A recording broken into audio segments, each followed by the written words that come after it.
사무엘하 14장 12절부터 24절입니다. 구약성경 485쪽 사무엘하 14장 12절부터 24절입니다.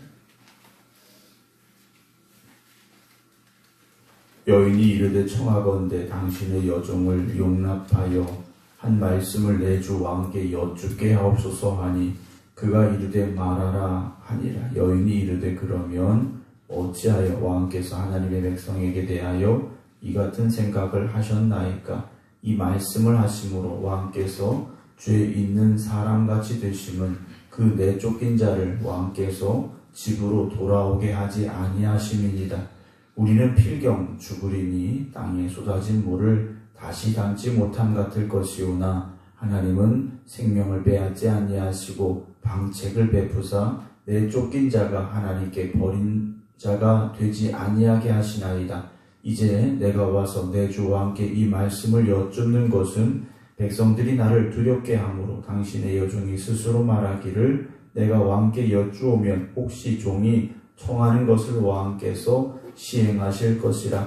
왕께서 들으시고 나와 내 아들을 함께 하나님의 기업에서 끊을 자의 손으로부터 주의 종을 구원하시리라 함이니이다.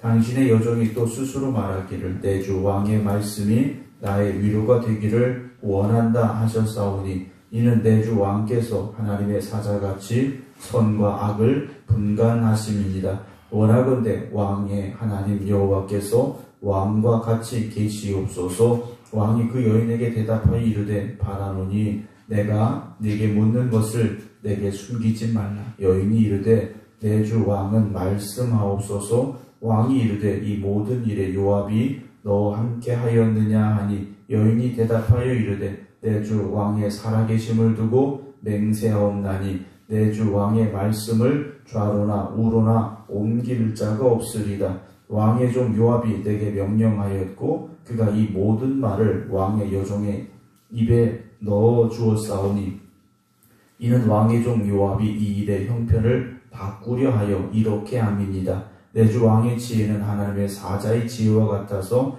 땅에 있는 일을 다 아시나이다 하니라. 왕이 요압에게 이르되 내가 이 일을 허락하였으니 가서 청년 압살롬을 데려오라 하니라. 요압이 땅에 엎드려 절하고 왕을 위하여 복을 빌고 요압이 이르되 내 주 왕이여 종의 구함을 왕이 허락하시니 종이 왕 앞에서 은혜 입은 줄을 오늘 아나이다 하고 요압이 일어나 그술로 가서 압살롬을 데리고 예루살렘으로 오니 왕이 이르되 그를 그의 집으로 물러가게 하여 내 얼굴을 볼 수 없게 하라 하며 압살롬이 자기 집으로 돌아가고 왕의 얼굴을 보지 못하니라. 아멘. 하나님께서 함께 하시는 우리 성도님들의 삶이 오늘도 복되고 평안하기를 주님의 이름으로 축원합니다. 온라인으로 함께 예비드리고 계신 김성자 권사님, 정정희 지사님, 임승자 지사님, 김주문 장님, 박정순 권사님, 정봉 권사님, 김효 권사님, 반기옥 장로님, 안친환 권사님, 이윤실 권사님, 박성준 집사님 주님의 이름으로 축복합니다. 우리가 어떤 행동을 하게 되면 그리고 어떤 결정을 하게 되면 시간이 지났을 때 우리가 한 행동이나 어떤 그런 결정에 대한 결과 또 그 일에 대한 어떤 반응이라고 해야 될까요? 이런 것들이 우리에게 돌아오게 되어 있는데 우리에게 돌아올 때 우리가 내렸던 행동, 결정이나 행동이 어떤 좋은 결과를 가지고 돌아오면 참 잘한 것이 되겠죠. 그런데 전에 했던 나의 행동이나 어떤 그런 결정들이 시간이 지나서 더 나쁜 상황들을 또 좋지 않은 결과들을 가져오게 된다면 그때 내가 왜 그랬을까라는 후회를 또 할 수밖에는 없을 것 같습니다. 그래서 우리 성도들은 매 순간 우리가 내리는 그런 결정 또 행동들이 하나님의 뜻에 근거하고 하나님의 말씀에 의지하여서 할 수 있는 그런 우리의 삶의 모습들이 되어져야 하지 않을까라는 생각을 하게 됩니다. 왜냐하면 오늘 다윗은 한 여인의 연극을 통해서 형제를 죽인 아들 압살롬을 다시 데려오게 되는데요. 상황적으로 본다면 3년이나 지났고 또 사랑하는 아들이니까 압살롬을 다시 데려오는 게 맞습니다. 그리고 주변의 사람들도 다 데려오라라고 이야기를 하는 거죠. 그런데 그 일의 결과는 어땠는가? 결국 돌아온 압살롬은 시간이 지나서 반란을 일으켰다라는 거죠. 그리고 그도 죽게 되는 상황을 맞이하게 된다라는 거죠. 오늘 이 여인이 다윗에게 다시 말을 시작합니다. 12절 보면 청하건대 당신의 여종을 용납하여 한 말씀을 내 주 왕께 여쭙게 하옵소서 하니 다윗이 말하라 그래요. 어제도 말씀드렸으니까 사실 이 여인은 왕 앞에 그렇게 설 수 있는 그런 지위나 어떤 상황의 여인이 아니었죠. 요압이 아마 자리를 마련했고 이 연극을 준비시켰고 또 그렇게 진행을 하고 있는데 여인이 진짜 하고 싶은 얘기를 이제 시작하는 거죠. 물론 여인이 하고 싶은 이야기가 아니죠. 요압이 다윗에게 하고 싶었던 이야기를 이 여인의 입을 통해서 지금 다윗에게 말하는 것인데요.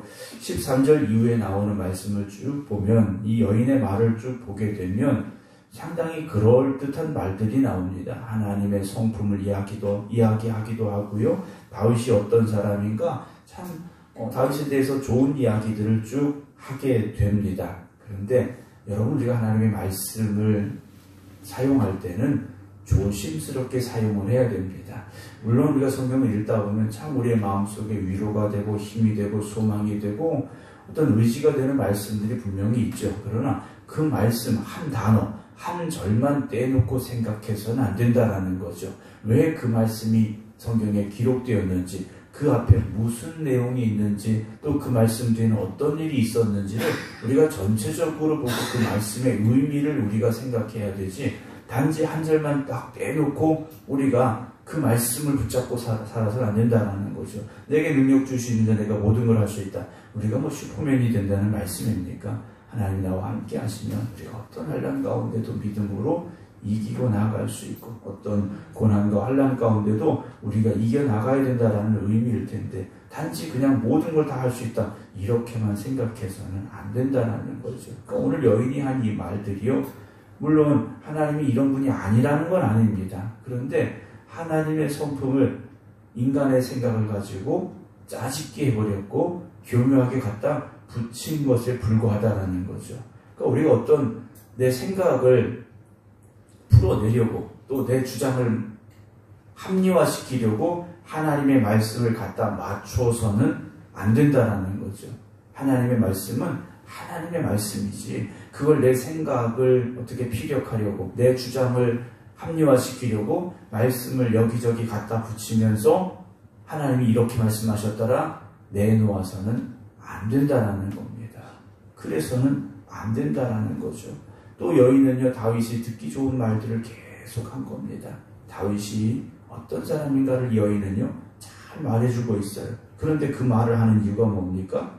결국 압살롬을 데려오게 하려는 생각 때문이었다라는 거죠.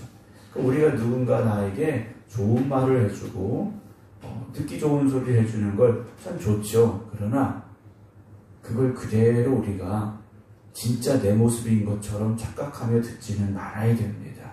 정말 하나님의 말씀에 비추어 보아서 내가 하나님 앞에 어떤 사람인가를 보아야지 다른 사람이 나를 칭찬해주고 인정해주고 대접해주고 높여주고 여러분 그것에 마음을 뺏기지 마시기 바랍니다. 우리의 귀를 즐겁게 하는 소리는요 나의 판단력을 흐리게 만들 수밖에 없기 때문이라는 거죠.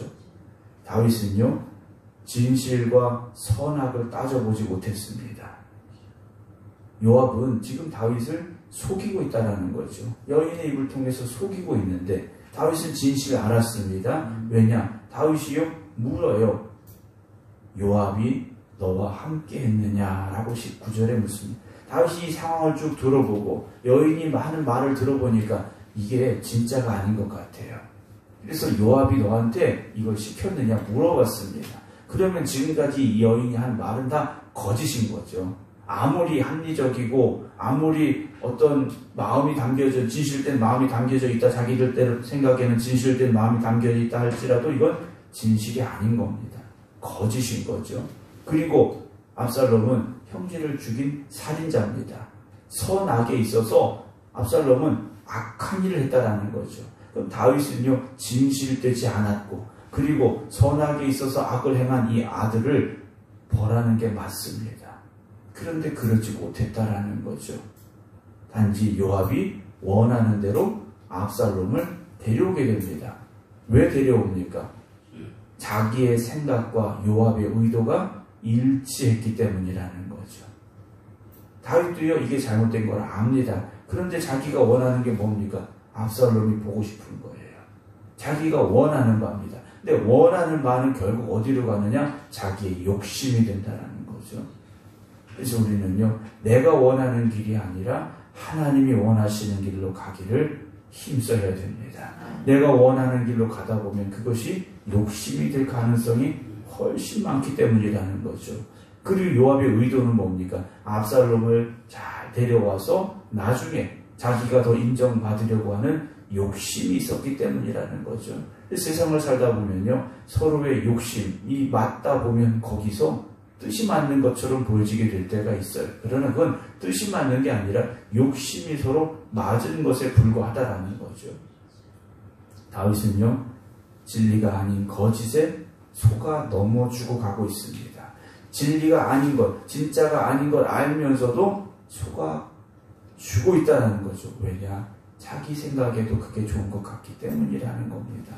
여러분, 우리가 말씀을 붙잡지 않으면, 깨어서 기도하지 않으면 우리도 이렇게 될 수밖에 없다라는 거죠. 오늘 이 하루도 영적으로 깨어 하나님의 말씀을 붙잡고 살아가시기 바랍니다. 눈에 보이는 것에 집중하지 마시고 보이지 않는 하나님에게 집중하시기 바랍니다. 솔로몬이 그렇게 하나님 앞에 지혜를 구했는데요, 세상의 것들을 구한 것이 아니라 하나님 주신 지혜를 구했지 않습니까? 오늘도 우리가 올바른 영적인 분별력을 가지고 살아가기를 주님의 이름으로 축원합니다. 압살롬을 데리고 옵니다. 데리고 오는데 다윗이 뭐라고 말합니까? 24절 보면 그를 그의 집으로 물러가게 하여 내 얼굴을 볼 수 없게 하라 그래요. 데려오기는 하지만 다윗도요, 왕자의 신분과 지위를 다시 회복시키지는 않았더라는 거죠. 어찌 보면 다윗의 최후의 양심이었는지 모릅니다. 그런데 그것이 오히려 무엇이 되겠습니까? 압살롬에게 있어서요, 분노가 될 수 있겠죠. 그리고 결국 아버지를 대적하는 아들이 되어주는 성경을 통해서 우리는 보게 됩니다. 사랑하는 성도 여러분, 오늘도 이 새벽에 우리가 깨어 기도하는 이유가 무엇이겠습니까? 하나님의 뜻을 구하고자 하는 우리의 간절함이 있기 때문에 오늘도 깨어 기도하는 여러분들에게 하나님께서 갈 길을 밝히 보여주시고 하나님이 이끄시는 진리의 길을 걸어갈 수 있는 저와 여러분들이 되기를 소망합니다. 우리는 세상 속에 살고 있지만 하나님의 자녀들이지 않습니까? 그래서 흔들릴 수 있습니다. 하지만 주님께서 말씀하신 대로 내가 곧 길이요 진리요 생명이라 하셨으니 오늘도 주님만 바라보면서 우리를 이끄시는 그 믿음의 길로만 걸어갈 수 있기를 주님의 이름으로 축원합니다. 기도하겠습니다. 우리가 깨어있지 못하면 우리가 영적으로 어두워질 수밖에 없고 우리의 결정과 판단이 하나님의 말씀에 근거한 것이 아니라 내 생각과 내 욕심을 그리고 세상의 유혹을 따라갈 수밖에 없음을 고백합니다. 오늘도 이 새벽 깨어 기도드리는 모든 성도들에게 하나님께서 지혜를 허락하여 주시옵소서.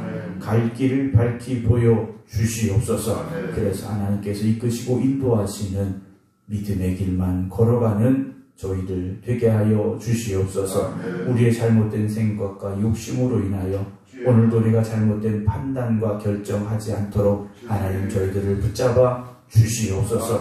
그래서 언제나 선하신 하나님께서 이끄시는 믿음의 길로만 걸어가게 하여 주시어서 오늘도 믿음으로 승리케 하여 주시옵시고 하나님께 영광 올려드릴 수 있는 저희들의 삶이 되게 하여 주시옵소서.